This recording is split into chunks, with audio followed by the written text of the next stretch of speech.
Hola, soy Pedro Miranda, bienvenidos al programa Discapacidad, Mitos y Netas. Soy una persona con discapacidad visual, es decir, soy una persona ciega, originario de la ciudad y puerto de Salina Cruz, Oaxaca, de la región del Istmo de Tehuantepec, y estoy muy contento de compartir espacio con Flor y con Yuye. Soy artista plástica, soy originaria de la comunidad del Tamal, Santiago Pinotepa Nacional. Soy una mujer con una discapacidad motriz, orgullosamente afro-mexicana. Muchas gracias Pedro, muchas gracias Yuye por esta presentación.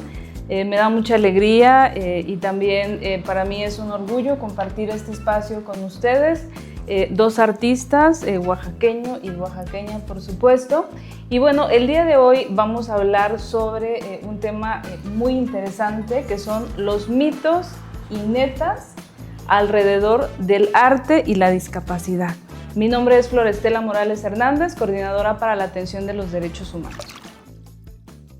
Quisiera compartirles y preguntarles si es un mito o si es una neta.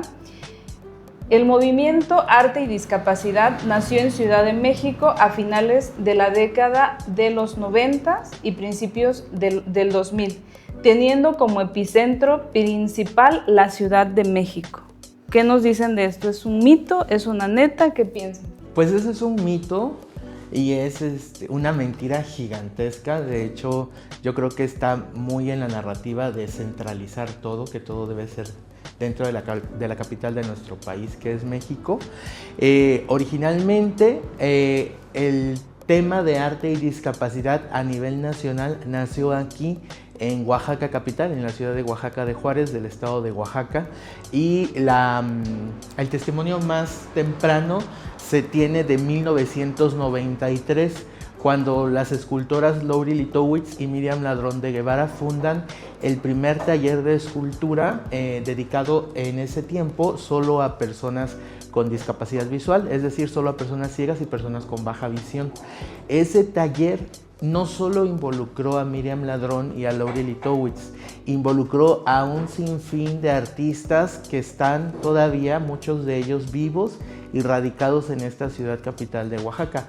Artistas como Gerardo de la Barrera, como Boris Spider, Raúl Herrera, la misma Lori, Miriam, incluso el maestro Francisco Toledo. Una de las tantas sedes que tuvo este taller de escultura fue la Casa de la Cultura Oaxaqueña, y posteriormente en el Andador Turístico, donde antes se encontraba en la década de los 90 el Centro Cultural del Iste, que estaba en la tercera calle del Andador Turístico. Y es estando en ese lugar cuando el pintor Francisco Toledo ve a los ciegos trabajando y cae en la cuenta de que en Oaxaca, en todo el estado, no existía una biblioteca con libros en sistema braille para que los ciegos pudieran disfrutar de la lectura. Y es así como el Instituto de Artes Gráficas de Oaxaca, que es la biblioteca de arte más grande de Latinoamérica desde la década de los 90 hasta la actualidad, crea la sala Jorge Luis Borges, dedicada solamente a textos escritos en braille y a la impresión de documentos en braille, no solo dedicada a ciegos y personas con baja visión, sino abierta a todo el público. De hecho, en la década de los 90, esta biblioteca fue un centro muy importante para la cuestión académica, para la cuestión cultural y para el entretenimiento de la gran parte de la sociedad oaxaqueña estudiantil. Entonces, hablar de que arte y discapacidad nace en México alrededor del inicio de la década del 2000 es negar 10 años de existencia previa en Oaxaca, donde artistas sin discapacidad generaron muchísimo movimiento para que las personas con discapacidad pudieran disfrutar el arte a través de los otros sentidos. Un ejemplo muy importante podría ser la serie de exposiciones llamadas Tócame Suavemente, que impulsó el artista plástico Gerardo de la Barrera, quien aún sigue siendo artista, sigue involucrado en temas de multisensorialidad y trabajando para generar exposiciones en donde se involucran muchos sentidos para el disfrute de todas las personas y obviamente de personas con discapacidad. Como dentro de este mito, además de que, como bien lo comentaba Pedro, se centraliza el movimiento en la capital del país, pero no solamente eso, sino también se ha borrado la historia de las mujeres artistas, las mujeres creadoras de arte. ¿Qué nos pudieras también comentar sobre este mito y cómo ha habido una influencia importante de las mujeres en este movimiento? Pues mira, yo creo más bien que el de las mujeres no hemos mencionado porque, si bien sabemos, la única sobresaliente en el arte pues fue Frida Kahlo. Y de ahí pues hay muchas mujeres que están inmiscuidas en el arte, lamentablemente no se les reconoce el trabajo artístico, son más bien a hombres. El tema es más bien el ser mujer. Y yo creo que el arte es transversal, que tanto hombre como mujer lo puede realizar, porque el arte es algo hermoso que realiza el ser humano, no nomás personas con discapacidad, sino que todo aquel que tiene la habilidad y el talento de crear arte. De crear arte, el que tiene el amor para plasmar parte de una vivencia. Y bueno, ahora quisiera hablar de un segundo mito que tiene que ver con esta idea de que todas las obras y las creaciones de las personas con discapacidad son arte terapia. ¿Qué nos puedes decir de esto, Pedro Yuyé? Bueno, sí, anterior a la década de los 90 ya se había manejado no solo en México, sino en muchas partes del mundo, y todavía existe el tema que dentro de la misma rehabilitación de personas con discapacidad se incluyera el arte terapia, es decir, alguna actividad artística que sirviera para perfeccionar la motricidad fina o perfeccionar ciertas habilidades motrices que eran beneficiosas dentro de la rehabilitación de las personas con discapacidad. Pero podríamos decir que un tema es el arte terapia, que está muy bien fundamentado, que es muy funcional cuando uno tiene rehabilitación, y aparte es el tema de los artistas con discapacidad, personas que se han dedicado a estudiar artes plásticas, sea de forma particular, sea a través de instituciones como las escuelas de bellas artes del país, y que han generado una técnica, un estilo propio, que tienen un discurso, y que entonces ya no vuelve el trabajo de una persona simple como un pasatiempo, sino ya es una estructura bien formada, bien fundamentada, a través de la cual, ocupando como soporte alguna disciplina artística, pues uno puede expresar pues cierto sentir, o hacer una denuncia, o hacer alguna ironía, ¿no? O sea, el arte no necesariamente tiene que ser bonito, ¿no? Puede ser también algo que sirva como un punto para denunciar o para hacer algún reclamo, ¿no? A la propia sociedad o al mismo sistema de gobierno. Yo creo, más bien pienso que debería ser al revés, porque digo, anteriormente podría ser un arte terapia para discapacidad, pero honestamente hay artistas con discapacidad que tienen un gran talento, y no lo veo como una terapia. Más bien veo un reflejo y un sueño basado en sus pinturas, porque cada artista plasma realmente quién es, y su sentir y su forma de ver la vida dentro de su discapacidad, porque pues sabemos personas con discapacidad motriz y unas visuales. Las personas visuales, ellos plasman dentro de un sueño, de un mundo diferente a lo que uno ve. Pero realmente es arte, no es un arte, no es un arte terapia, es arte creado por un artista. Y así se debe de dar el valor, porque hay que valorar lo que el artista plasma, lo que el artista está mandando en una pintura, en un color, en una sensación, en un sueño. Sí, decías algo muy importante, las personas que crean arte lo crean desde sus entornos, desde su cosmovisión. Y bueno, aquí en el estudio, te comparto, Pedro, tenemos 2 obras de Yuyé. Y bueno, en estas obras tú eres una mujer afromexicana y bueno, justamente en tus obras plasmas toda la belleza de la costa, ¿no? Los animales, los paisajes. Quisiera que pudieras compartirnos un poquito pues de tu técnica y de todo esto que plasmas en estas obras.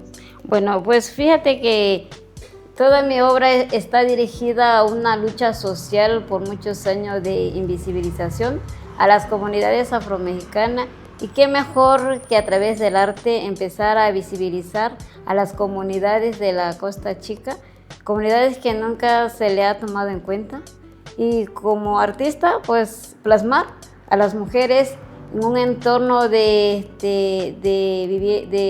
vivir día a día y conjunto con los animales que nos rodean, una naturaleza viva y hermosa, y más que nada convivir con la naturaleza, porque es eso, es convivir con la naturaleza en la Costa Chica del estado de Oaxaca, y es eso, pues plasmar una lucha y que sea más visible y más visibilizada. Por eso en mi trabajo se va a ver siempre reflejado a la mujer, porque es un fundamento para mí muy importante que no se le ha dado una importancia a la mujer costeña, a la mujer de comunidad, que son ama de casa y que nunca se le atribuye o se le reconoce un trabajo de día a día. Y por eso es que mi trabajo siempre va a haber eso. Yo trabajo psicotécnica, óleo en loneta o en tela, el grabado, el acrílico y el wash, la acuarela. Muchas gracias, Yuye. Bueno, contarte, Pedro, del lado derecho tenemos una obra en donde aparece una mujer, obviamente una mujer costeña con su cabello rizado, aparece una iguana y un árbol y bueno, también un loro. Y el fondo es un fondo azul y se ve la luna. Entonces es un paisaje totalmente costeño, y no sé si nos quieras describir para compartirlo con Pedro la obra que está del lado izquierdo de Yuye. Bueno, del lado izquierdo está un medio cuerpo de una mujer, un rostro de una mujer afro con cabello rojo, porque soy muy amante al color rojo, y hay pescado y hay tortuga. ¿Por qué plasmo un mundo acuático? Porque el mundo acuático junto con los animales terrestres son 2 animales diferentes, que cada animal sabe nadar en su ámbito. Y soy una de las personas que siempre pongo en la vida cotidiana del ser humano al pescado y a la tortuga, porque los seres humanos hoy en día, las juventudes, que se quieren comer el mundo al instante. Es como el pescado. El pescado siempre nada y siempre cae en su propia trampa. Y la tortuga no, la tortuga es un animal que camina muy lento, pero muy seguro de sí misma y perseguir un sueño y una meta. Y va a un objetivo, pues llegar a su destino. Y el pescado cae básicamente en las trampas, en una trampa de un ser humano. Y el ser humano, las juventudes, desafortunadamente caen en una trampa por querer volar, cuando todo tiene un proceso. Un proceso en la vida. Sí. El arte que crean las personas con discapacidad tiene ahí también una creencia de que debe de tratar o siempre estar relacionado con la discapacidad, ¿no? ¿Qué piensas sobre este mito? Pues yo creo que es mito, porque pienso que y he visto trabajo de más compañeros artistas con discapacidad. Nunca plasman una discapacidad, sino al contrario, plasman algo que lo represente, o un sueño o una realidad. Porque nunca plasmamos nuestro entorno como personas con discapacidad, sino al contrario, ponemos y podemos y pintamos para presentar y visualizar una vida fuera de personas con discapacidad. Pues yo creo que este mito, como muchos otros mitos que hay sobre la discapacidad, nace de personas que no tienen discapacidad, y yo lo percibo más como en el sentido aspiracional. O sea, de que la gente quiere que uno pinte como uno se ve como persona, bueno, en mi caso como persona ciega y así, pero la verdad es que hacer eso sería, desde mi perspectiva, algo muy aburrido, algo muy... O sea, ¿yo por qué tendría que pintar o que fotografiar algo que yo vivo, ¿no? Es, por ejemplo, como cuando yo escojo mis libros de lectura, ¿no? O sea, siempre escojo libros que no hablen sobre Latinoamérica, no por un desprecio hacia mi propio continente, sino porque pues yo quiero conocer, explorar, saber otras formas de pensar de otras partes del mundo, ¿no? Definitivamente sí hay personas con discapacidad que hacen trabajo en torno a la propia discapacidad. Vuelvo a repetir, desde mi perspectiva no son personas que realmente yo pudiera considerar artistas, o no son personas con las que yo quisiera tener un contacto de forma profesional, puesto que mi trabajo no está vinculado a ello, ¿no? Mi trabajo está más vinculado como al tema de la naturaleza, del cuerpo humano, del desnudo, de la mujer, de algunos mitos propios del estado de Oaxaca, y presentar mi trabajo con trabajos de personas que solo pintaran o solo pintan o solo fotografían temas de la discapacidad, no es algo que a mí me pudiera dar como un cierto placer, ¿no? para realizarlo. Incluso dentro del trabajo realizado por ciegos que toman fotografía, muchas veces el trabajo, desde mi particular punto de vista, no es un trabajo que tenga una propuesta, o que tenga una estética, o que tenga un perfeccionamiento técnico que yo pudiera valorar de cierta forma, ¿no? Tristemente, hay que decirlo, hay personas con discapacidad que pueden tomar un pincel, que pueden tomar una cámara fotográfica, y que piensan que simplemente por tener discapacidad ya están del otro lado de la meta, ¿no? Y la verdad es que las artes plásticas implican mucho entrenamiento físico, mental, y mucho consumir cultura, ¿no? Y como siempre les digo a mis alumnos cuando doy clases, cultura no es ir a un museo, no es ir a una galería, no es leer un libro, ¿no? de alta literatura. Cultura es escuchar a tu familia, escuchar las conversaciones del mercado, ver la televisión, sentarse, incluso ver programas de ovnis o de extraterrestres. O sea, cosas que a veces la mayoría de la gente que está metida en el arte considera contenido basura, pero pues al final son contenidos que desde mi pensar pues van nutriendo ese imaginario que un artista debe tener, pues para poder desarrollar cualquier tipo de obra que quiera hacer a futuro. Pedro ha tocado un tema muy importante que justamente nos acerca a este último mito que quiero compartir con ustedes, y que además proviene de un mito muy antiguo de la antigua Grecia, en el que se pensaba que las personas con discapacidad eran personas con discapacidad porque los dioses les habían concedido un don.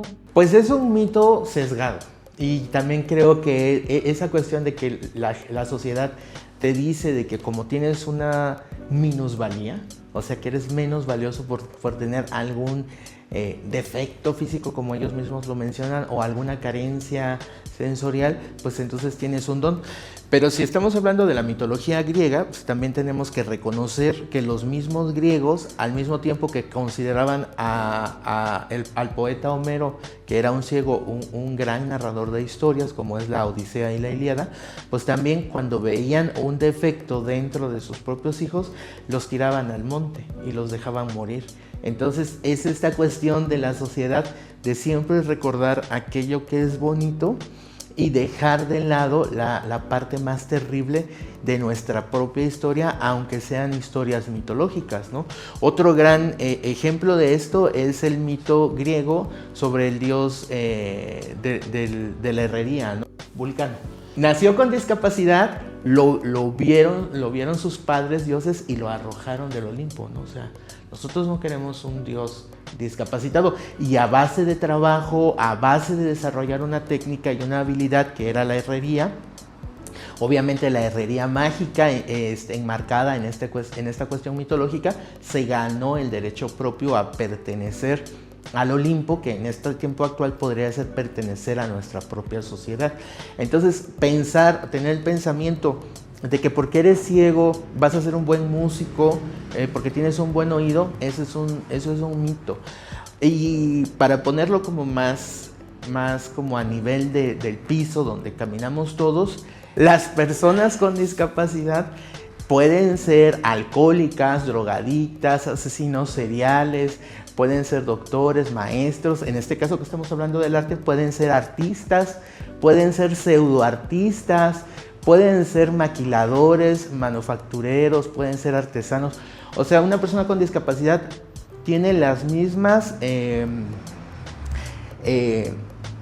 como las mismas aptitudes, bueno, no, ¿cómo decirlo? O sea, pueden ser todo lo que pudiera ser una persona sin discapacidad, ¿no? O sea, no necesariamente porque te falte algo, un ente divino te va a venir a dar un don. Eso es un mito. Totalmente. Un mito. Y la neta es que cuídense de las personas con discapacidad porque son las que más abusan, ¿no? En la sociedad muchas veces. Sí.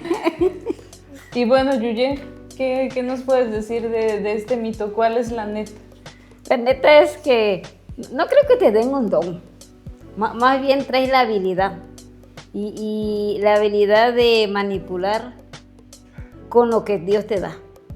Digo, porque bien lo dijo él no ve, tiene 2 brazos.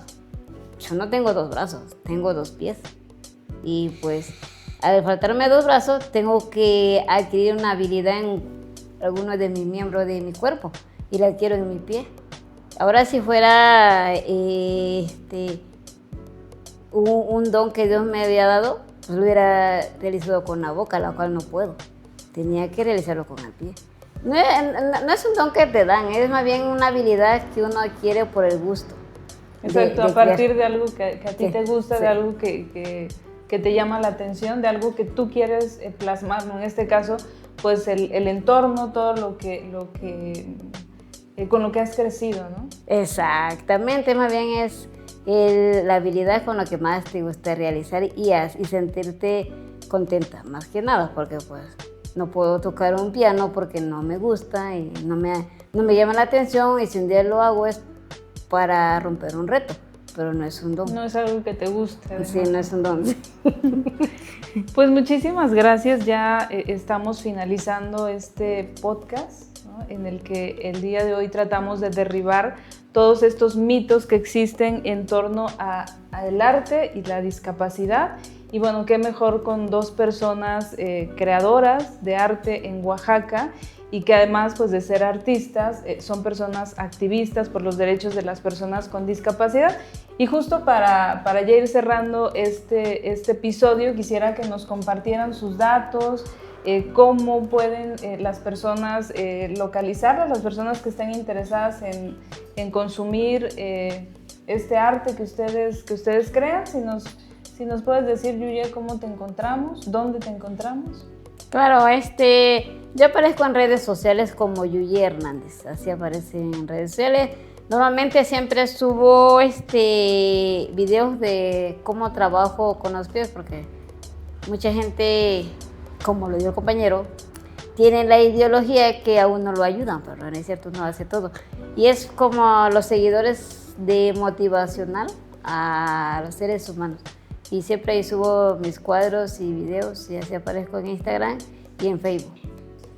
Yuye Hernández. Yuye Hernández, para que la sigan en las redes sociales y bueno, puedan ver todo lo que hace. Además también muestras el proceso creativo de tus obras. Y bueno, ahora Pedro, ¿a ti dónde te podemos localizar? Cuéntanos un poquito, si las personas quisieran conocer un poco más de tu trabajo. Pues bueno, manejo redes sociales. En Twitter estoy como @GijónMiranda. En Facebook estoy como Miranda Gijón Pedro. Tengo un canal de YouTube que se llama Manual del Discapacitado Perfecto, aunque las personas con discapacidad se enojan. Y ya, pues ahí pueden buscarme. Generalmente, pues subo de todo menos mi trabajo. Entonces, pues ahí pueden como localizarme y ver como exposiciones anteriores, que ahí las tengo como un poco organizadas, y pues siempre, ¿no?, mantener el contacto a través de estos medios, y sepan que si necesitan algo y está en mis posibilidades, pues siempre estoy dispuesto a apoyar cuestiones que sean bastante razonables. Muchísimas gracias, Pedro, muchísimas gracias, Yuye. Y bueno, nos despedimos y animándolos a que nos acompañen en nuestro próximo episodio de Discapacidad, Mitos y Netas.